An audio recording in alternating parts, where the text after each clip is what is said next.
In February 2010, the body of 31-year-old Jason Riker was discovered in his cell at a medium security prison in Columbus, Ohio. An investigation uncovered the shocking secret affair between Jason and 38-year-old prison guard Sarah Holloway. In August 2009, inside the walls of the facility, a series of events unfolded that would spiral into obsession, manipulation, and ultimately, murder.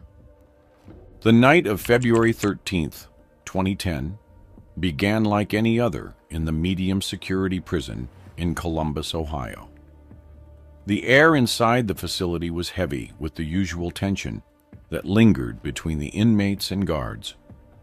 Sarah Holloway, who had taken the night shift, carried out her rounds as she always did.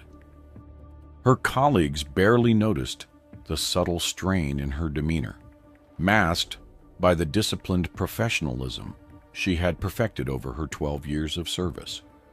But inside, Sarah was unraveling, caught in a storm of emotions she couldn't control. Jason Riker, an inmate in Block C, had become a significant part of Sarah's life over the past few months. At 9:45 p.m., during her routine cell checks, she passed his door as she always did. There was nothing unusual on the surface, just the usual glance exchanged between them. But for Sarah, these fleeting moments had taken on a dangerous meaning. Jason was her escape from the monotony of her life, from the crushing loneliness that had become her constant companion. What started as harmless conversations had evolved into something far more dangerous, a secret affair that now dictated her every thought. Jason, however, had different intentions. For him, the affair was a calculated move. He had recognized Sarah's vulnerability early on and seized the opportunity. Through coded notes and whispered exchanges, Jason had slowly built her trust, weaving a web of manipulation that he knew she couldn't escape. By 11:30 p.m., Sarah was back in the staff quarters, sipping on a cup of coffee and preparing for another sweep of the block. It was then that she received a note, slipped discreetly through the corridor by an inmate acting on Jason's orders. The message was short, but urgent. Jason claimed he was in danger, that another inmate had threatened his life. He begged her to come to his cell after lights out. The words were written with a shaky hand, adding to the urgency. Sarah's heart pounded as she read the note, her mind racing with fear for Jason's safety. She didn't question the validity of his claim. She didn't stop to think about the risks involved. All she could focus on was the man she believed she had come to care for. By 12:15 a.m., Sarah had made up her mind. She disabled the hallway camera near Jason's cell, a move she had practiced before during their secret meetings. The prison was eerily quiet as she approached his door, her footsteps echoing faintly against the cold concrete floors. When she unlocked the cell and stepped inside, Jason was waiting for her. His expression was calm, too calm for someone who had just claimed to be in danger. Sarah immediately noticed the tension in his posture, the way he stood with his back against the wall, his arms crossed tightly over his chest. Jason wasted no time.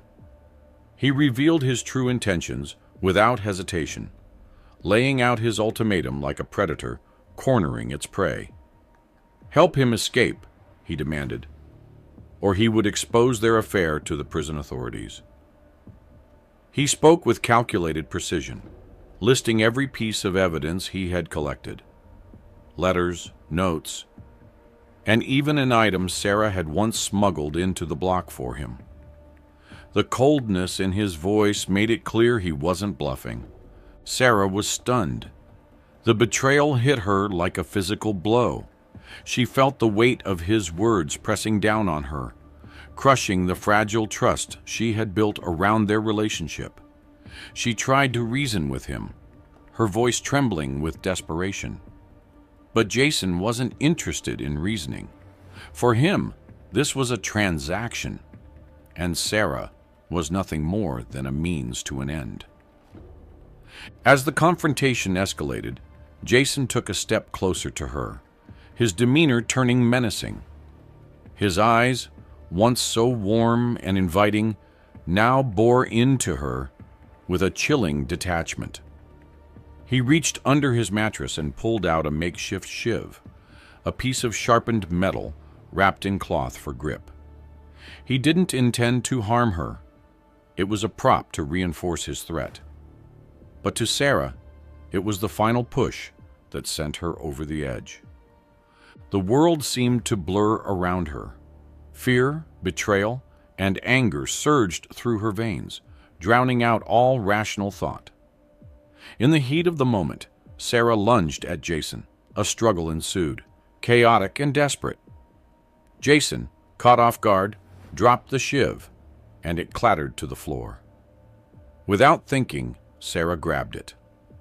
Her hands trembled as she gripped the cold metal, her vision narrowing to the man in front of her, the man who had used her, manipulated her, and now threatened to destroy everything she had left. At 12:37 a.m., Sarah acted. In one swift, impulsive motion, she plunged the shiv into Jason's chest. The first strike was fueled by panic, the second by anger, and the third by a twisted mix of both. She wasn't counting. She wasn't thinking. All she knew was that she had to stop him. When it was over, Sarah stumbled back, the shiv slipping from her bloodied hands onto the floor. Jason's body crumpled to the ground, his eyes wide with shock, his breath coming in short, shallow gasps. The cell was silent except for the sound of Sarah's ragged breathing. She stared at what she had done, her mind unable to process the reality of it. For a brief moment, she thought about calling for help, about trying to save him. But the damage was already done. Jason was gone. As the minutes ticked by, Sarah began to clean the scene, wiping down surfaces and arranging Jason's body to make it look like an attack by another inmate. She placed the shiv near his hand, hoping to create the illusion of a fight gone wrong. By 1:15 a.m., she slipped out of the cell and reactivated the hallway camera, her movements mechanical and devoid of thought. But no matter how carefully she tried to cover her tracks, Sarah knew the truth would eventually come to light. The bond that had once brought her solace had now destroyed her, leaving her trapped in a web of her own making. As she walked back to the staff quarters, the weight of her actions settled over her like a suffocating blanket. It was only a matter of time before the world she had fought so hard to hold together came crashing down. On the morning of February 14th, 2010, the prison was still waking up when the grisly discovery of Jason Riker's body set off a chain of events that would unravel a story far more twisted than anyone could have imagined. The initial response team, led by detectives Mark Talbot and Elena Grayson, arrived at the scene just before 9 a.m. Jason's cell was sealed off, and the stark details of the crime scene immediately struck them. His body lay on the cold floor, his chest riddled with stab wounds, the blood beginning to congeal in dark pools around him. The weapon, a makeshift shiv, lay beside him, but something about its placement felt off, too deliberate, too staged. At first glance, it seemed like an act of gang violence, a fight taken too far. But as Talbot and Grayson examined the scene more closely, small details began to raise doubts. Jason's personal belongings were undisturbed. His bed, books, and few personal items remained neatly arranged, untouched by the chaos of the attack. There were no signs of forced entry into the cell, a detail that nagged at both detectives. For a crime of this magnitude, the scene was strangely silent, devoid of the mess and upheaval that usually accompanied such brutality. By February 15th, 2010, the detectives began their first round of interviews with the prison staff. Sarah Holloway's name came up repeatedly, but not in the way one might expect. Her colleagues described her as reliable, someone who followed the rules, but in recent weeks, they had noticed a shift in her demeanor. Some mentioned her sudden mood swings, the way she would sometimes seem distracted, even nervous. Others noted unexplained absences from her post during critical times. One guard recalled seeing Sarah deactivate the hallway camera near Jason's cell on the night of the murder, a detail that quickly made its way into the official report. The turning point came on February 16th, 2010, when the surveillance footage from the cell block was reviewed. The feed showed Sarah entering Jason's cell at 12:15 a.m., long after lights out, and remaining there for over 20 minutes. Her actions were precise and deliberate, not those of someone acting out of fear or in a moment of chaos. This revelation shifted the focus of the investigation. Sarah, the seemingly dutiful prison guard, became a person of interest. By February 18th, 2010, a search of Jason's belongings revealed the first concrete link between him and Sarah.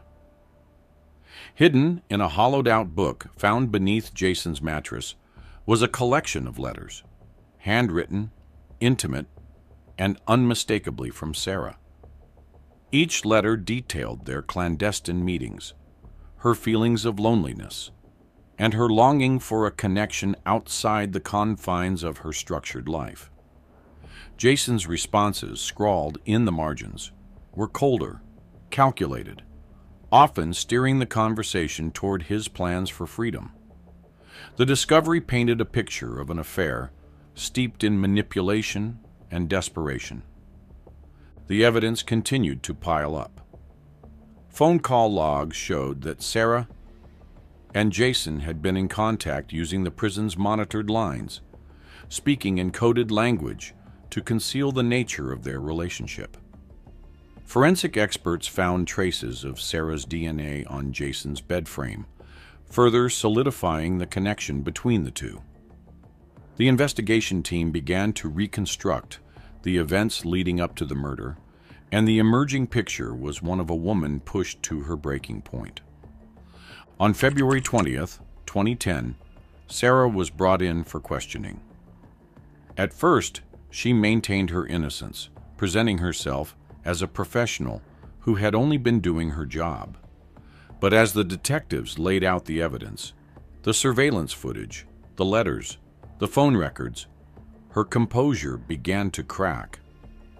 It wasn't long before she admitted to the affair, her voice trembling as she described how Jason had manipulated her into believing he cared for her. She insisted that she had acted in self-defense, claiming that Jason had attacked her when she refused to help him escape. The self-defense argument was compelling but fragile. By February 25th, 2010, forensic analysis of Jason's cell revealed a chilling detail that weakened Sarah's claims. Beneath a loose floor tile, investigators found a detailed escape plan, complete with notes on guard rotations, blind spots in the security system, and even sketches of the prison layout. The handwriting matched both Jason's and Sarah's, a damning piece of evidence that suggested collaboration rather than coercion. The discovery cast doubt on Sarah's narrative, painting her not as a victim, but as a willing accomplice in Jason's scheme. As the investigation deepened, another shocking revelation emerged. A fellow guard, Thomas Reed, came forward with information that added yet another layer to the case. Reed, who had worked alongside Sarah for years, admitted to tipping off the warden about her suspicious behavior. Reed confessed that he had harbored feelings for Sarah and had become increasingly jealous of her interactions with Jason. Though he claimed his intentions were noble, his admission highlighted the complicated web of emotions and motivations that surrounded the case. By the end of February 2010, the detectives had built a compelling case against Sarah. The evidence pointed not to a moment of self-defense, but to a premeditated act born out of fear, desperation, and betrayal. For Sarah, the lines between victim and perpetrator had blurred, leaving her to face the consequences of a relationship that had spiraled out of control. The investigation, meticulous and unrelenting, revealed not just the truth about Jason's murder, but the dark undercurrents of manipulation and obsession that had led to it. The months leading up to Sarah Holloway's trial in October 2010 were a time of unrelenting emotional torment. Alone in her holding cell, Sarah had nothing but time to think. The weight of her actions pressed down on her with every passing hour, but it wasn't the murder itself that haunted her the most. It was the faces of her two children, Matthew and Aaron. They were her world, the reason she had endured years of hardship and loneliness. Now they were forced to live with the shame of her choices.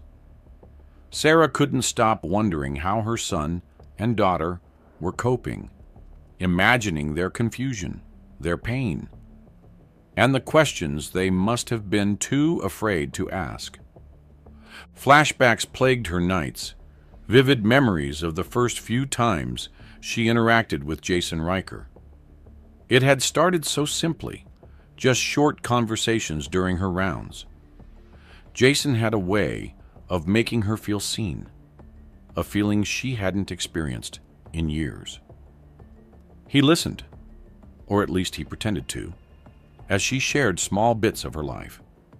She told herself it was harmless, even when she began looking forward to those moments more than anything else in her day. But now, as Sarah sat in the silence of her cell, those memories brought nothing but shame. She saw clearly how vulnerable she had been, how her desperate need for validation had left her blind to Jason's true nature. As the trial approached, the prosecution began building their case, and Jason's manipulative personality took center stage. Inmates who had known him came forward with chilling accounts of his behavior. They described him as a man who thrived on control, someone who could read a person's weaknesses and exploit them without hesitation. Several inmates testified that Jason had bragged about his ability to manipulate Sarah, referring to her as a pawn in his larger plan to escape. One inmate recounted overhearing Jason boast about how easy it had been to win her over, calling it a game he had perfected during his time in prison. The prosecution painted a damning picture, not only of Jason's character, but also of Sarah's complicity. They highlighted her role in deactivating cameras, sneaking in contraband, and even drafting parts of Jason's escape plan. The evidence was overwhelming, and yet Sarah's defense team worked tirelessly to shift the narrative. They focused on the psychological toll of Jason's manipulation, presenting Sarah as a victim trapped in an abusive dynamic. Meanwhile, Sarah's children, Matthew, 16, and Aaron, 14, were thrust into the media spotlight. Reporters camped outside their school, eager for any glimpse of the family. Both children struggled to reconcile the loving mother they knew with the person now being accused of murder. Matthew, once a confident and outgoing teenager, withdrew from his friends and stopped participating in school sports. Erin, who had always idolized her mother, began acting out, skipping classes, and lashing out at teachers. Their father, who had been absent for most of their lives, returned to take temporary custody, but his presence did little to comfort them. The siblings clung to each other, trying to make sense of a world that had been upended. By the time October 11th, 2010 arrived, the trial had captivated the nation. Sarah was dubbed the seductive guard by the media, a title that both sensationalized and distorted the truth of her story. Cameras flashed incessantly as she was escorted into the courthouse, her face pale but composed. Inside, the courtroom was packed with spectators, journalists, and curious onlookers. The tension was palpable, the air thick with anticipation as the prosecution began their opening statements. The trial was a battle of narratives. The prosecution depicted Sarah as a predator who had abused her authority for personal gain. They described her actions as calculated, citing the evidence of her role in Jason's escape plan as proof of premeditation. They argued that the murder was not an act of self-defense, but a desperate attempt to silence Jason before he could expose their affair. On the other hand, the defense sought to humanize Sarah, emphasizing her struggles as a single mother and the psychological manipulation she endured. They brought in a forensic psychologist who testified about the power dynamics between guards and inmates, explaining how Jason had likely preyed on Sarah's vulnerabilities. The defense team argued that Sarah's actions, while tragic, were not those of a cold-blooded killer, but of a woman pushed to the brink. Witness testimonies added layers of complexity to the case. Sarah's colleagues, though reluctant, admitted to noticing her unusual behavior in the weeks leading up to the murder. Some described her as distracted, while others mentioned her uncharacteristic absences from her post.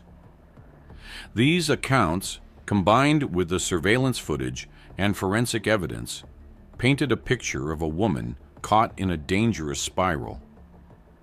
Yet, the most emotionally charged moments came when Matthew and Erin were called to testify. The courtroom fell silent as Matthew described his mother's sacrifices, how she had worked double shifts to provide for them after their father left. His voice cracked as he spoke about the woman he believed in, the mother who had been his rock. Erin, too young to fully grasp the gravity of the situation, spoke haltingly about how much she missed her mother.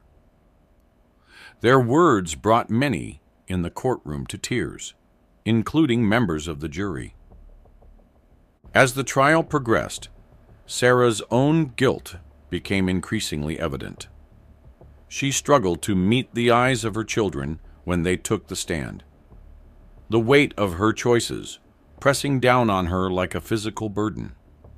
By the time the closing arguments began on October 29th, 2010, Sarah had come to accept that she might never regain their trust, a realization that broke her more than the prospect of a prison sentence ever could.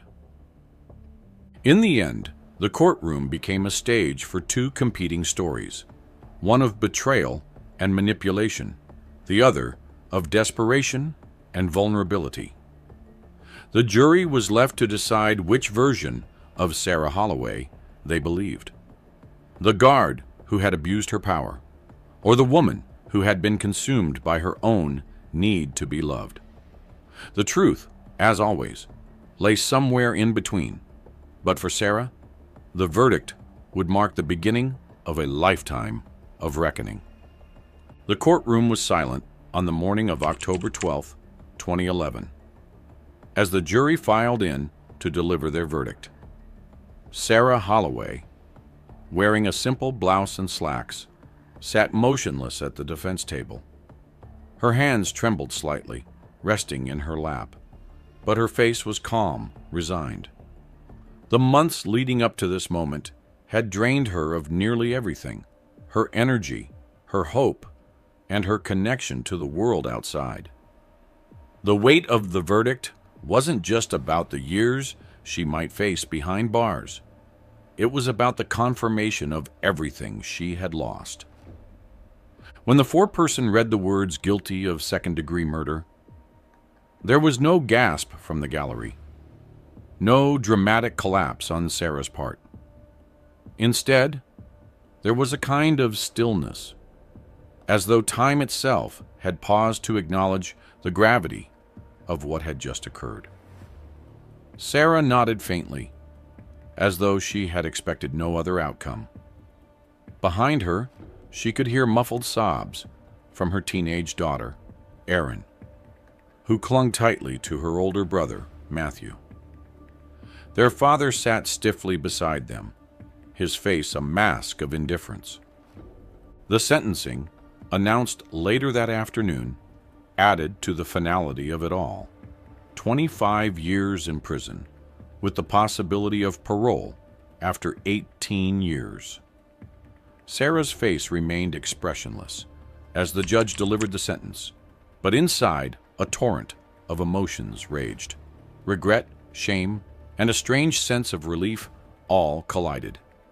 The fight was over, and now she would have to live with the consequences.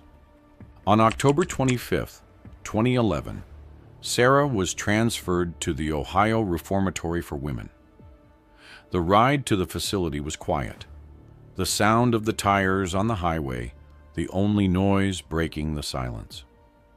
Sarah stared out the window, watching the world she once knew slip further away.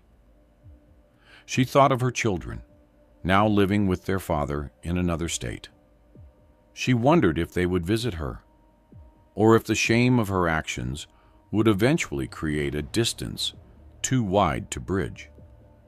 She tried not to think about how much older they would be when she was finally released, how much of their lives she would miss. Inside the prison, Sarah was stripped of her former identity. She became just another inmate, assigned a number and a cell. The routine was grueling, but in some ways, it brought her a strange sense of relief. There was no room for introspection in the tightly controlled schedule, no time to dwell on what she had lost. But at night, when the lights dimmed and the facility grew quiet, the memories would return. She would think of Jason, of the way he had smiled at her during those first conversations, and of how that smile had hidden so much darkness. She would think of her children, of the life she had worked so hard to build for them, now shattered beyond repair. The world outside moved on, but Sarah's story remained a cautionary tale. Advocacy groups continued to use her case to push for prison reform, while the media occasionally revisited her story in lurid retrospectives. For Sarah, however, the outside world was no longer a place she belonged. Her days were filled with mundane tasks and quiet moments of reflection, and her nights were haunted by the memories of a life she could never return to.